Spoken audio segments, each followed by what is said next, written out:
Welcome back to the Deep Dive. And this episode is powered by Growth Suite. It's the Shopify app that helps you run smart discount campaigns on your store.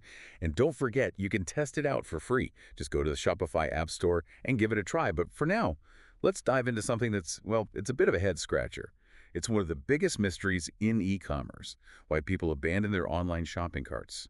They're right there, like so close to buying, and then poof, gone. They vanish. Yeah, it's a real puzzle. Keeps every online business owner up at night, tossing and turning, wondering why. But instead of just throwing our hands up in the air, in frustration, what if we actually tried to understand what's going on, the psychology behind all those abandoned carts? Okay, yeah, you've got me curious now. And it seems like we're in luck. We've got this insightful blog post. It's by Mohammed Tawfik. He's the founder of Growth Suite, and he breaks down all the reasons for cart abandonment. He puts it into this really clever framework over a marketing lib. Oh, yeah. Tufik framework is great. It's a fantastic starting point for this deep dive for sure.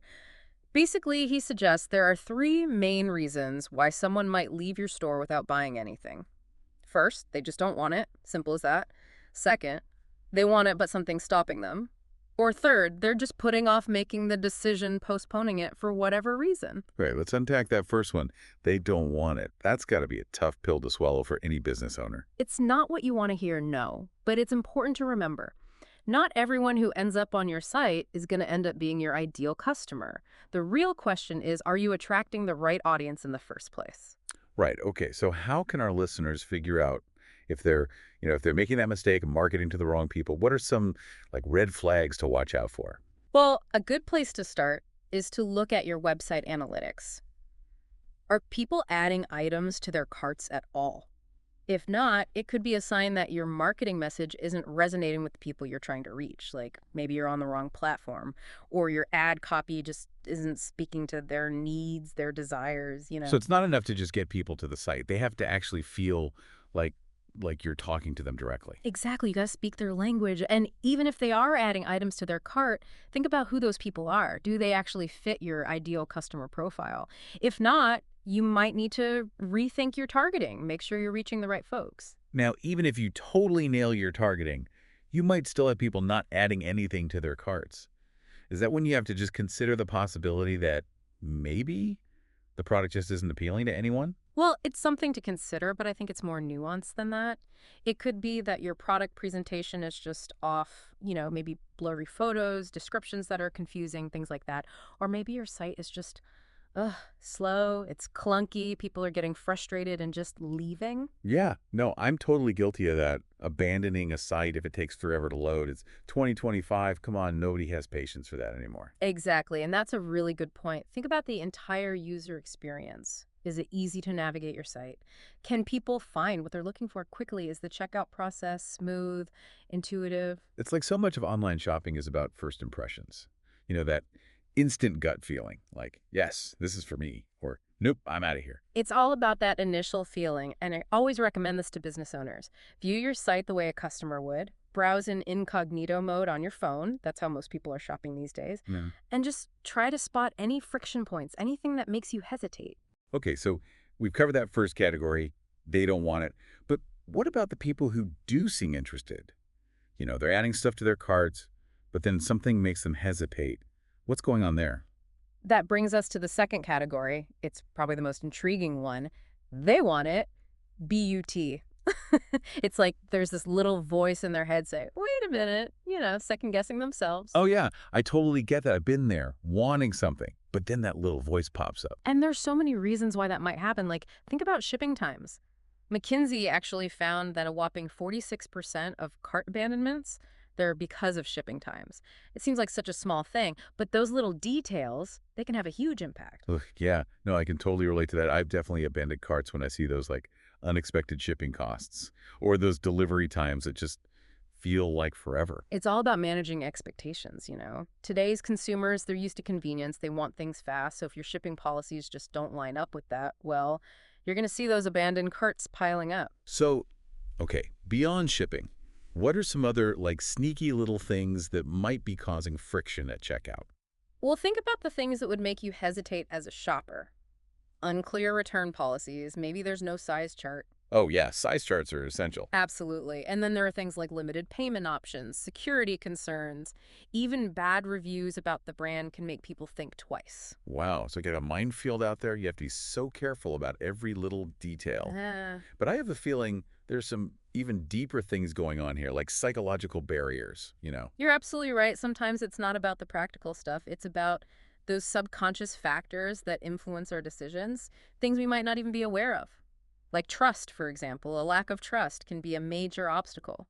If a site looks sketchy or they've heard bad things about the brand, people are going to hesitate to give their credit card info. Makes sense. You have to earn that trust. It's not just about having a pretty website. Exactly. And then there's the fear of buyer's remorse, especially for big purchases. People might get cold feet, worry they're making the wrong decision. Oh, I do that all the time. Add something to my cart, Yeah. then spend the next hour reading reviews, comparing prices, driving myself crazy. It's totally understandable. We want to feel good about our purchases, so we take our time, weigh our options. Okay, so how do we as business owners Mm. get into the heads of our customers? How do we figure out what's really holding them back? It's like we need to be mind readers.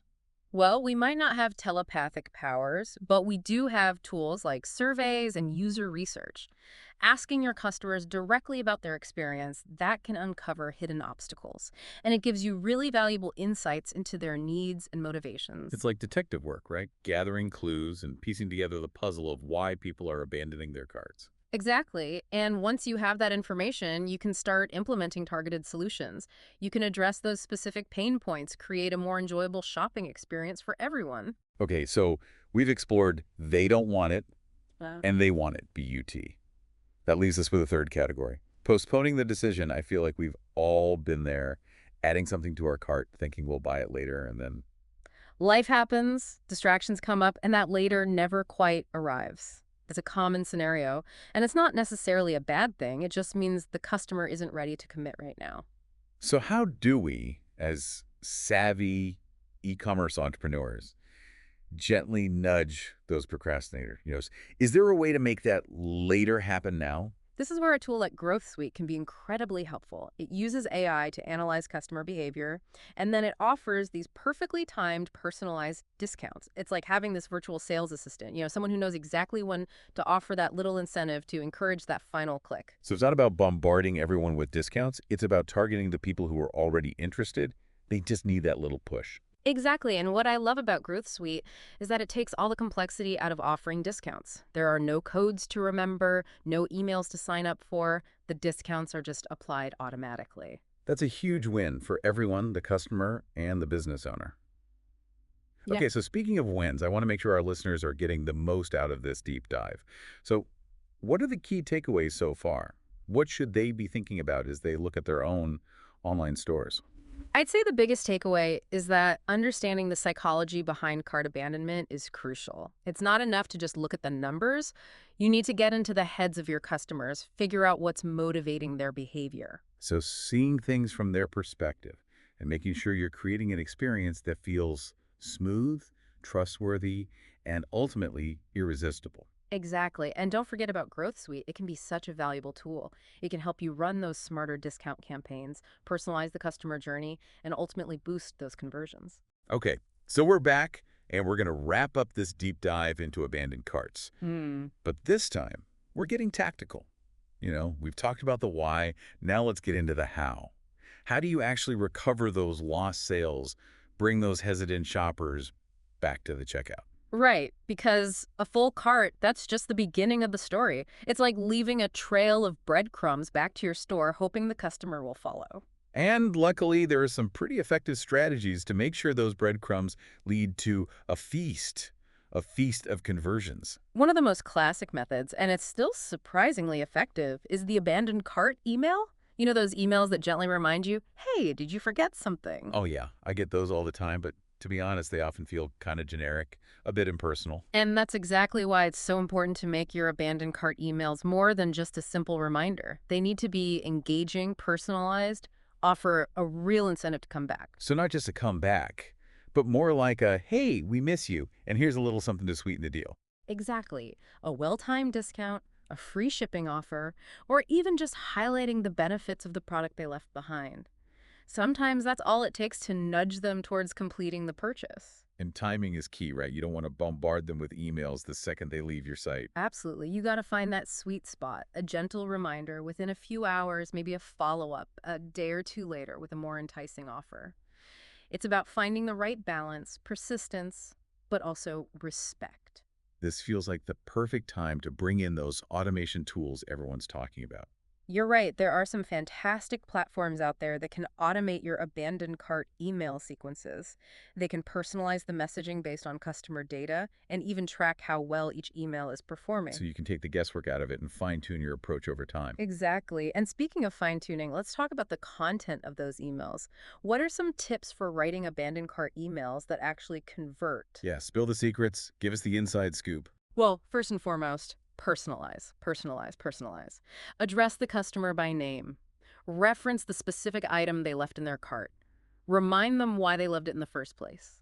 It's like saying, hey, remember those awesome shoes you were looking at? They're still waiting for you, and we think they'd look fantastic on you. Exactly. And don't be afraid to add some personality, some humor. Make them feel like they're coming from a real person, not some faceless company. A little bit of charm can go a long way. Absolutely. And finally, make sure there's a clear call to action. Make it super easy for them to click back to their cart and finish the purchase. Big, bold buttons are our friends. You got it. And as always, A/B testing is your best friend. Try different subject lines, different messaging, different offers. See what works best for your audience. So abandoned cart emails, that's a great starting point.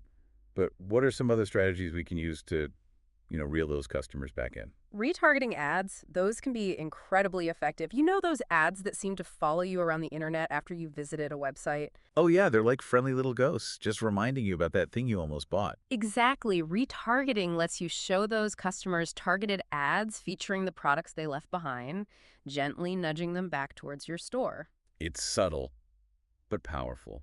And the best part is, it's highly trackable. You can see exactly how well your ads are performing and adjust your strategy as needed. So we've got email, we've got retargeting. Any other tricks up your sleeve? This might sound a bit old school, but sometimes a personal touch can make all the difference. If you have a smaller customer base, you could consider reaching out to those who abandon their carts, send them a personalized message, maybe even give them a call. Wait, actually calling them, isn't that a little, I don't know, a little much? It really depends on your business, your audience, but for some brands, that human connection can be huge. It shows you care about their experience, you want to help them complete their purchase. In a world that's becoming more and more automated, a real human interaction can be really powerful. Exactly, and it doesn't have to be a hard sell, just a friendly check-in, see if they have any questions, if they need any help. I love that. So we've covered a lot of ground today: email, retargeting, even a good old-fashioned phone call. It seems like there are so many ways to recover those abandoned carts. There are. The key is to be proactive, be persistent. Don't let those carts just sit there gathering dust. Use these strategies, turn those lost sales into loyal customers. Beautifully said. And remember, this entire episode, this deep dive into the world of abandoned carts, it's all powered by Growth Suite. It's the Shopify app that helps you run those smart discount campaigns, personalize the customer journey, and ultimately boost your conversions. So go ahead, test it out for free on the Shopify App Store, see the difference it can make for your business. Until next time, happy selling.